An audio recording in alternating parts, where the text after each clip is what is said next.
Well, welcome everyone. Welcome to episode number 4 of your favorite show, Iron Man, the podcast that's gonna blow your mind. My name is Adrian and I am the host of this program, and it's every single week such a pleasure to be behind this mic to talk to you guys. I like to share experiences, I like to maybe teach you stuff, I like to open up about myself. It's kind of like my little therapy here. I like sharing stuff with you, and I hope you do like it too. I wanted to say a massive thank you to everyone who sent me a message after listening to the last episode. It touched me a lot. As you all know, I'm quite emotional. I am an emotional guy, and when I was reading those message, those voice notes, I cried. So thank you guys for the support. I really appreciate the support. I really appreciate all your kind words. And yeah, we're gonna get through it. We're gonna get through it because I believe I am growing with all those thoughts. I am growing and I'm getting a little bit wiser, and I'm step by step understanding my feeling. I understand my feeling and I start not pushing them away. I try to understand them. And that's what made me grow so much. And I think if we keep on going, I would be bulletproof to everything in life. I will. I will. That's the project here. I want to be bulletproof in anything in life. I want to be unstoppable. That's my goal. I want to be so strong and so powerful. Then, if one day I have a family, I can be the pillar of this family, and they can relate it on me, and I would do everything for them. And I think until I heal myself, until I understand a lot of stuff about my emotion, about my feelings, about what's going on in my life, I won't be capable of doing it. So here we are. We are doing the right thing, guys. The topic for this episode number 4, it's very interesting topic because I believe we all face this sentence in life, which is quite often when we are facing a decision, an emotion, or a challenge. And the sentence is, I wish someone told me that earlier. And believe it or not, I'm sure someone did. Your parents, your brothers, sisters, your friends. Someone might have told you, be careful, don't do that. You should. Someone might have warned you about what you were gonna do, but at the time you were so convinced and you were like kind of like, I am independent. No one have to tell me what to do. It's my life, and I make my own decision, which is true. Do it. Do the mistake, learn from it. But I'm sure someone told you, be careful of that. Be careful of that. But you were not listening because for you, you were like, it's my life. No one have to tell me what to do. But the thing is, those people, they are not here to stop you from doing it. They warn you. It's like, if I take a stupid example, at the train line, when you come with your car, there is those two barriers or come down, and you have choice. You don't have to fucking stop. You can just cross over, but you take the risk to hit a train. It's the same thing. Those people warn you, is the barrier here. They stop in front of you, but they don't stop you from going. You can still go, but that's your own decision. Is what you're gonna make as a decision. That's gonna, you know, that was an image that I thought about that could resonate with you. But yeah, it's just a warning sign of, do whatever you want, but I just told you what I think. And quite often we or go with what they say, or we are like, no, I am a strong independent person and I would do whatever I want in my life because it's my life. Well, fair enough, but learn from it. Learn from it. Guys, I have a quote. I remember I like to start with a quote that I think connect a lot with the topic for the day. And it's coming from this wonderful and beautiful actress, beautiful woman, Jennifer Aniston. Jennifer Aniston, if you listen to the podcast or if you watch this podcast, wow, you are the most beautiful woman on earth after my mom and my sister, but you are very beautiful. You are very beautiful. The sentence is, there are no regrets in life, just listen. And that is true. Uh, there is no regret in life, just listen. Now there is two type of people in this world. There is the people who have regrets and they keep them and they don't move on from them. They don't learn from them. And their lives getting a bit like darker and darker because all those bad thoughts start coming because the decision you make, the emotion you have, you don't learn from it. You just keep them and you don't try to understand them. Or you have the people like me right now who try to understand. I would make some choice in life, then I regret straight away. I've done that few times, a lot of time. I've done stuff, then I'm like, oh, fuck, I wish I didn't do that. but you did it. So why would you stick with it your whole life? No, just remember what you've done, learn from it, and do not repeat what you've done. You know what I mean? It's like, do the mistake, now watch the mistake you've done and learn from it and move on in life. Like that, you would not do the same mistake again. So that this sentence is true. There are no regret. There are no regret in life. Sorry, just listen. Jennifer, you are amazing. You are right. She's right. So let's start, guys, with the 10th thing I wish someone told me earlier. There is 10 thing, but some of them would connect, guys. You will see when we're going to talk about it. Some of them will connect. The first one is time go fast, but don't panic. You just move at your own pace. And that's a thing no one ever told me. And I wish someone told me. So if you listen to this podcast, you move on at your own pace. Don't even panic. And I remember when I turned 30, guys, it was the most scariest thing ever. I remember that I was in New Zealand, like I am now, but I was in New Zealand. I was 30 years old.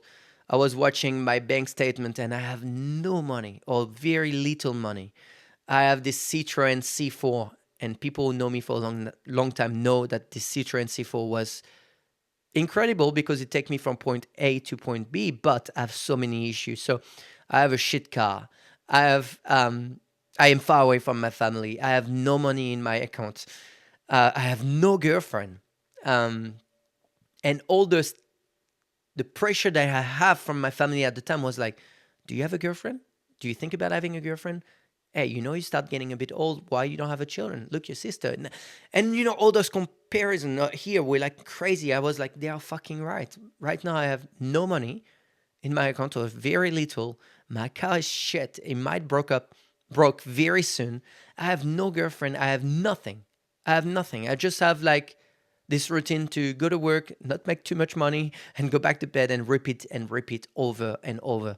And I remember I was like watching on social media, and my friend were getting engaged. My friend just bought a new house, or my friend have a dog and a children on making. And I was like, what the fuck are you doing with your life, man? What the fuck are you doing with your life? And now that I'm a bit older, I start to understand. Then I'm just moving on at my own pace. I don't have to panic. But for the people who don't know that, for the people who don't do CrossFit, but in my sport, there is some age category, right? And at 35 years old, you are considered as a master. And I remember I turned 30 and I was like, man, in 5 years, I'm 35 years old. What the fuck is going on? My life, it's over.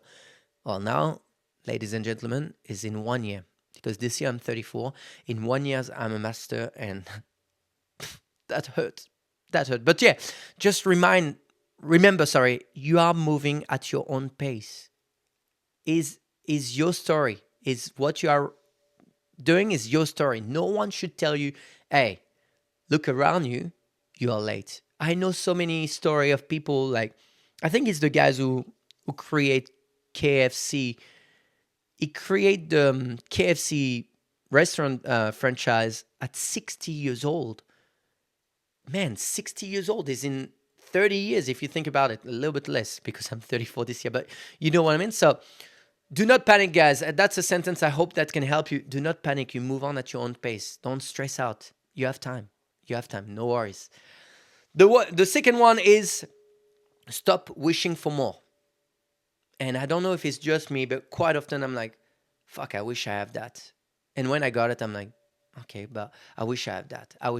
And I miss some step in the process here. And think about it, if you put it in a visual way, imagine some stairs. You need to climb this mountain and there are stairs. You won't do from stair 1 to stair 10. You would have to go from stair 1, 2, 3, 4, 5, 6, 7, 8, 9, 10. And then when you reach a 10, you have to go from 11 to 20, etc., etc. But you don't jump from step. And quite often we are thinking about the outcome that is really far, but before the outcome, there is all those little process that you need to understand. So stop wishing for more and just be present with what's going on in your life at the time. just enjoy every single thing. Like right now, I'm enjoying doing my podcast. That's my thing. I enjoy it so much. It's so fun for me. It's like a new challenge every week. I have to do some research about some stuff. I love it. And people say, "Oh, you see, you just have 20 view or 20 whatever." I don't care. I don't care because I don't think about the big picture of maybe one day being like Chris Williamson. I don't care about that. I just enjoy the process. So yeah, I'm enjoying the present moment. So the number two, stop wishing for more. Number three, and this one is a big one for me, is showing your emotion is not weakness. Well, at the time, and even though those days, I still think like showing your emotion sometimes is kind of like being weak, but it's not. It's actually something super strong. Telling someone how you feel is super powerful because a lot of people around you are scared of doing it. So it's such an impressive thing. Showing your emotion is no weakness. It's not a weakness. It's a strength. So go with them. Show your emotion. Obviously, not to everyone, not to everyone, but to the people that you care for. Like I show up, I show my emotion recently to my mom and my dad, and I remember when I tell them the story and I start crying. I was like, wow, I'm vulnerable right now. I just say that to the person then I love so much, and I want them to. I don't want them to worry about me, but when I tell the story and the way they react, I remember the way they react. I was like, wow, that's super powerful. We are so connected. It's incredible. That was huge for me because when man, I cry in front of my dad. Sorry, I cry in front of my dad, and at the time it was like oh, so weak. What my dad's gonna think, but the reaction of my dad was just more like so powerful. It was like you're gonna get through it, man. You strong. You're Rodriguez. You're so strong. I'm proud of you. I'm super proud for you to show your emotion. And that was wow. I remember at the time I was like, oh well, actually I can talk to my family openly and they won't judge me. And that was huge. That was huge for me. So if I repeat like that, you're not lost. One, time go fast, but don't panic. You just move at your own pace. Two, stop wishing for more. Three, showing your emotion, it's not weakness. Now, four, the lesson number four is learn to understand your emotion, don't ignore them. Fucking true. Fucking true. Like, I have so many people around me who share their past trauma and they stick to those emotions, stick to whatever. And I'm like, fuck, just learn from it and do not do the same mistake again. Uh, there is so many people around me that are like, no, I would never do that again or date a man or whatnot because a past man hurt them or a past woman hurt me. And it was my case because my ex girlfriend, she hurt me so much and it was so hard for me to trust a woman. It was so hard for me to trust a woman. But fuck, move on. Just go with this emotion of betrayed and be understand this emotion, understand it and try to understand that in the world not everyone is like that. And same for me. I've done some mistake that hurt people, but instantly I tell this person, I'm like, I've done something I regret it. I'm so sorry. And see how the person react. There are some people who don't want to talk to you for a little bit and it's fine. It's fine, but don't put people in box, right? It's like your emotion, what you create with this person, instead of like putting it in a box and say I'm gonna figure it out later on, figure it out now. Like that, when you move on in your future, you don't get stuck in your thought of like, oh, maybe that, maybe that. No, just go with your emotion, learn them, and try to understand them. Try to understand why you are so sad. Try to understand why you are so angry. Try to understand why all of that, like that, in the future you can control those emotions. I think it's a very important one. I wish someone told me that because for me, emotion was emotion. If you are emotional, you're weak as. When I was playing rugby, people were like, "Oh, he's crying, this pussy." Like it's stereotype, but it's so true. I have so many stories like that of like my coaches saying, "Oh, fuck off, man." I wish my coaches was like a little bit smarter and didn't brought me into my world like that of being like I need to be tough. I need to break the person in front of me to be the best. Fuck off. I wish he never say that to me. But learn to understand your emotion. Don't ignore them, because if you ignore them, they would always catch up. All those little things would always catch up. Number six, number five, sorry. You will fail, but it's okay. Learn from it. Same. I wish someone told me that. I mean, some people told me that. But in my family, failure is not something that we learn from. We don't accept it. And we keep it. We keep it so long, then is eating you alive. And now that I'm a bit older, I am like failing something is learning from it. It's incredible how much you learn from failing something. I failed so many things in my life. And I remember the first time I failed an exam, I was like, I'm a piece of shit. I'm not worth it. I'm so stupid. I'm so dumb. But then I was like, wait, why are you talking about yourself like that? It's not the end of the world. Learn from it. Why did you fail? Okay, I failed because of that. So what can you do to grow up from this failure? What could you do to be ready for the next challenge in life, like that you don't fail? And that's something no one ever told me that. You will fail, but it's okay. You learn from it. No one ever told me that. I was like, if you fail, you are a loser. You will never succeed. Well, it's not true. You can still manage to be an incredible person. And there is so many stories like that. If you think about Squid Game, I think the guys tried to sell the project to Netflix or whatever, a streaming platform, for so many years. And every time he was coming and everyone was like, no, not interested, until someone say, hey, let's try to put it on screen.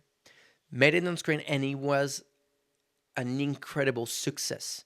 They asked him to do a season 1, a season 2, a season 3. And the guys didn't want it. He was like, no, it's just one season because there is no mystery anymore. Everyone would know what's going on in the season 2. But for 7 years, the guys was going into any casting director's door and knock at the door and say, hey, that's my project. And everyone was like, no, boom, door closed, failure. Go to another one, no, door closed, failure. And imagine, for 7 fucking years, the guys didn't give up. He learned of, okay, they don't want that. Maybe I should change this line. Maybe I should change this part of the script to make it more interesting, until one day someone say, yeah, I want your project. And look where you've been. Like, this guy been famous and fucking well-known because of this series that no one believed 7 years ago. So yeah, you learn from it. It's not a failure. At the time you feel like it, it's just an experiences that you need to learn from. Number 6, save some money. And trust me, this one, a lot of people told me that when I was younger.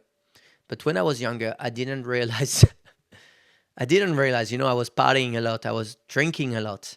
And I believe at the time I had some alcohol problem. And I was like, no, man, I have so much fun. Why would I stop? But now that I'm older, I'm like, you could have still have some fun. Just have to control it. Instead of spending your old pay when you're 16 years old, you make like 500 euros a month and you live with your mom and dad and you're like, I don't worry too much about life. But I wish someone would have told me, someone would have told me, my mom, my dad would have told me, Adrian, just chill out with your money. There is all the stuff that you could do. But at the time, you're young and you're like, fuck off. I do whatever I want. I do whatever I like. And that's what I like. I like spending money in alcohol. And I like spending money in going in a bar. Fuck, now that I'm older, I'm like, such a waste of my money. Such a waste of my time. I could have watched my bank detail right now and be like, oh, I have enough saving. Because if I save, I don't know, like $100 per week or whatever, $100 per month, I would have enough money now to have a backup if I have any problem, So yeah, people might have told me that before, but hey, when you're young, you just think about partying with your friend, and that's more important than thinking about your future. Because you think you have so much time, which is true, you have a lot of time, but fuck, I really wish I listened to those people when they say you need to save money. So let's go back. Number one, time go fast, but don't panic. You move at your own pace. Number two, stop wishing for more. Number three, showing your emotion is not weakness. Number four, learning to understand your emotion. Don't ignore them. Number six, save money. Number seven, not everyone around you wants your best. And that's a fucking real one. This is a real one. And especially when you go into the world of working, not everyone wants your best. People use you. And I have a perfect example. When I came here, obviously people know that when you come in New Zealand, you go to the process of a work holiday visa, and then you get to a visa with your business or your company, and then from the visa you try to get the residency, etc., etc. It's such a long and stressful process. But I remember I was working at Les Mills. I was working in a bakery. I was doing a base of like 80 hours a week. Believe it or not, is what I was doing. People now then they see my routine and my lifestyle. They're like, "Do you used to work, man?" Yeah, I used to work fucking a lot from 6 a.m. to 10 p.m. pretty much every single day, because that was my only way to pay my rent and pay my food. I have no choice. And then I remember my manager at Les Mills at the time, Mark Michael, was like, "I have a guy who opened a gym. His name is Mark Holyoke and he's with Tila." And I was like, "You should go check it out and see what they can offer for you." And I remember I went there, and the only thing they could offer at the time, and I totally understand, was a 6 hour coaching. So I could coach CrossFit for 6 hours, but it wasn't enough for me, obviously, to live. So I keep Les Mills and I was working with them when I could. And to be honest, that changed my life. Working in a CrossFit gym changed my life, because it's where I met my friends, and it's where my life in New Zealand was a little bit more beautiful, I would say. So a big thank you to Tila, Mel, Mark, who give me this opportunity to work in CrossFit. But the problem is it was 6 hours. And to get a visa, you need a part-time or full-time job. Otherwise, you cannot get a visa. And I remember there is this CrossFit gym. I think was, I'm gonna say it. I don't care. CrossFit Auckland in Ponsonby. The owner of this gym called me because I've done like 3 or 4 hours when I started. When I just arrived in New Zealand, I'd done probably 3 or 4 hours for this gym. And she come back to me and she was like, "Oh, hey, Adrian, how are you doing?" I was like, "I'm doing good. I was wondering if you wanted to be the manager for my club, and we can help you to have a visa and na na na and na na na." And you're like, "Oh wow, fuck, that's a good opportunity." So I talked to Mark and Mel and Tila, and I was like, "Hey guys, I am sorry, I'm gonna have to leave because those guys offer me a visa to stay in the country." And why I wanted to stay in the country is because my previous year was so shit. I was like, I didn't come in New Zealand to work 80 hours a week. I come to New Zealand to enjoy and see different thing, right? So I say that to Mark, Mel, and Tila, and I left. Went to this gym, start managing the gym, do the best I could.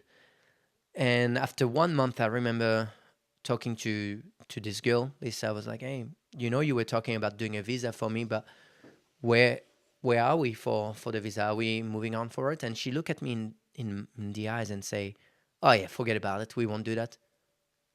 And I remember people who know me know that I'm very impulsive in some circumstances. I don't know if you say that. In some moments, I can be very impulsive. And I remember when she said that, we were in a meeting room, and I look at her, I was like, "You cannot do that to someone who tried to stay in a country." And I think I have like literally 2 months, maybe 3 months of my working holiday visa. And I was like, after those 3 months, I'm kicked out. I'm kicked out of the country. And I didn't want that. And I look at her, I was like, "That's not fair. You cannot fucking do that." And I panic at this time because I have no job at Les Mills. I have nothing.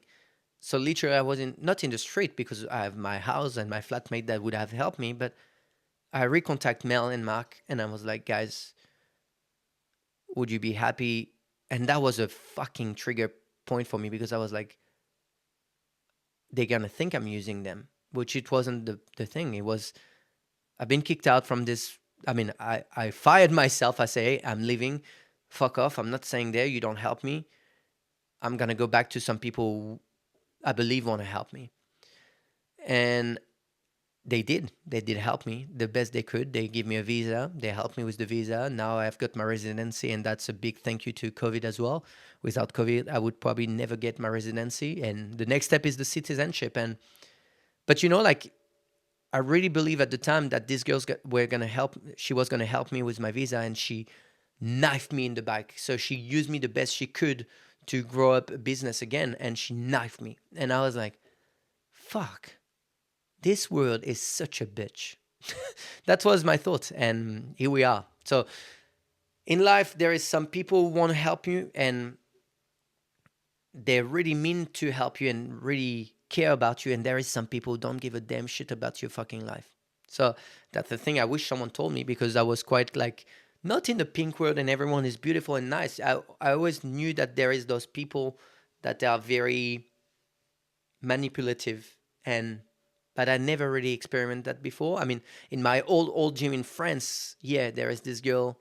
She was the owner of the gym, and she manipulated me so much that I was doing so many hours, and until the extent then I was like, I can't do that anymore. And then she never say thank you for everything I've done. She kind of like say, "Oh yeah, you do good, but nah, nah, nah." And I was like, "What the fuck?" But anyway, let's move on. So that was my experiences here in New Zealand. This girl from CrossFit Auckland knifed my back. She knifed me behind my back, and then I find Carbon Method that helped me a lot. Number 8, we've done a topic about it, is discipline beat motivation. Fuck. I was talking to Mark recently, actually, which this guy is probably the most disciplined guy I've ever seen in my life. Every single week, the guy's going to do 100 calories on the skier, 100 calories on the row, 100 calories on the bike, every single week. And I said to him, "Man, you are the opposite of what I used to be. I used to train only when I was motivated, because that was my thought. I was like, fuck, if you're motivated, you're going to be the best version of yourself, and you're going to do so good, and you're going to be incredible." And for me, the discipline was like bullshit. I was like, you don't need to be disciplined. You just have to fucking go when you feel it, which is not true. More you show up, more you stay consistent and you stay disciplined, more you have success. And it's the true reality in everything in life. Every every single thing in life. And that's why, like, I believe that Mark Holyoke wasn't probably the most talented gymnast, but because he was showing up every single day to the thing that no one wanted to do, he became what Mark Holyoke is. And everyone know him as Mark Holyoke Gymnastic. He went to the Commonwealth. And that's a fucking good accomplishment. And I wish someone told me that. I wish someone would have told me that, because on the moment where I didn't felt motivated, I gave up and I kind of like say fuck off. Which now I'm like the opposite. I'm like, just stay disciplined, even when you don't want, even when you feel very depressed or whatnot. Just fucking do it. Do it, because that's gonna bring you the success you want. So yeah, discipline bit motivation. I wish someone told me that earlier. Number 9, not everyone you love will stay. And as much as it's stupid to think that, before I lost my granddad or my grandma or my uncle, all those people or friends or whatever, all those people I have in my life that I truly loved, insanely loved, when they are gone, you don't understand. You don't understand. And then you're like, you feel that life is shit. It's literally shit. When my uncle committed suicide, I was like, it was so shit. I was like, how the fuck did I lose someone that have all his life in front of him due to thought? Or my ex-girlfriend, my ex-girlfriend, the one who hurt me, I was like, I loved her so much. I was willing to not go live my dream in New Zealand. I was willing to do that because I was so in love with her. And then she betrayed me. And I was like, wait, I don't understand. I give you all the love I could. I sacrificed so many things for you. And then you move on, you're gone. Or same with some friends. So many friends, I give time for them, listening to the story when they didn't felt well, and gone. Suddenly gone. And I wish someone told me this sentence of not everyone you love will stay, because it's true. You can deeply love someone and then this person can go away, and it's okay. It's okay to have those people living. That means they are not supposed to be in your book, in your story. And you will see in your life you would have people come and go, and it's part of the process of life. Is and he sometimes he hurt like a motherfucker. Sorry to say that, but sometimes he hurts. But move on. Remember, learn from it, move on, and try not to reproduce that again. And number 10, focus on be happy with yourself instead of feeling silence with others. True. I remember when I was a young kid at 16 years old, I was spending time with people. Then I thought they were so cool. And I was like, if I'm with this group, it's so much better. But I wasn't really happy with myself. As I say to you, I was dealing with alcohol problem. I was drinking so much from the age of 16 to the age of 20. And then now that I'm older, I'm like, fuck, I could have found the same person than me. I could have found some people, then I would have great time, great banter with. That's so sad, but I wish, and being focused on being happy by yourself. Like, no one really ever told me that if you are not happy with your own self, you cannot give to others. You cannot give to your family. You cannot give. Like, it's so important to, I've listened to this podcast with Chris Williamson, who was interviewing someone. I don't remember the guy, but the guy Chris Williamson say, what do you think about yourself? And the guy say, yeah, I'll buy me a drink. I'll have a conversation with me. I would have fun with myself. I would buy me a drink and enjoy the night. And fuck, when this sentence popped up, I was like, yeah, I want that too. I want to buy a drink for myself. I want to have a good time with myself. But at the time, because I was in this such a low moment of depression, I was like, I hate myself. And I want to love myself again so much. And I'm like, yeah, I buy myself a drink, 100%. So let's go back to all the 10 I wish someone told me earlier. The first one is time go fast, but don't panic. You just move at your own pace. The second one, stop wishing for more. Enjoy the present moment. Enjoy the present thing that you have. 3, showing your emotion, it's not weakness. 4, learn to understand your emotion. Don't ignore them. 5, you will fail, but it's okay. You will learn from it. 6, save some money. 7, not everyone around you wants your best. 8, discipline beat motivation. 9, not everyone you love will stay. 10, focus on be happy with yourself instead of feeling silence with others. I hope those 10 things, there is some of them resonate with you. Some of them you're like, oh, I never thought about that. But that's what I'm thinking. All those I wish someone told me. But as I say to you at the start, I'm pretty sure someone did, but you don't listen. You ignore them because you believe you know better, and you you just want to do your own story in your own life. I like to close up the podcast, guys, with a sentence that would resonate with me, but also resonate with the topic we had. And the sentence is from Mark Twain. Again, I believe I don't say the name right, but Mark Twain say, the 2 most important days in your life are the day you are born and the day you find out why. Again, grab a pen and write it down, put it somewhere where you can see it. This sentence is incredible because it's so true. The sentence is, the 2 most important days in your life are the day you are born and the day you find out why. Yeah, that was the end of this podcast, guys. Remember, I always finish the podcast with this sentence that say, build your mind, grow your life. That's what I'm always saying. The next topic would be around thought. Any type of thought. I want to understand why we have those little voice in our head telling us stuff. I want to understand why we cannot control them sometimes. So thought. I have no title for it, but that would be the next topic. Guys, it was a pleasure for me to do this podcast again, do this episode with you. I hope you enjoy it. If you listen to it on Spotify or if you watch it on YouTube, don't forget to subscribe. Fuck, I love this journey and I hope you love it too. Have an incredible time listening to it. And I see you in the next episode number 5, your thoughts. See you guys.